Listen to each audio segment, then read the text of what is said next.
అమ్మ ఏదో ఆడుకోండి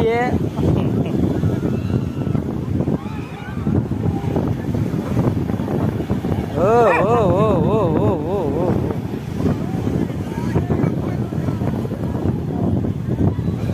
ఓ అమ్మ కోపం వచ్చింది అయ్యా దానికి కోపం వచ్చింది దానికి కోపం వచ్చింది దానికి కోపం వచ్చింది అయ్యా ఈ యొక్క సరసం ఆడుకుంటున్నాయి అక్కడ కోపం వచ్చి అరుస్తుంది మీరు సరసం ఆడుకుంటున్నారు మీరు బీచ్ అనుకున్నారా మీరు సరసన ఇది అనుకున్నారా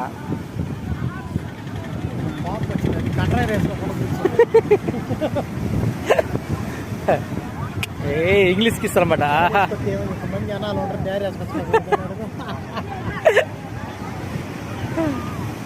వెళ్ళిపోయినాయి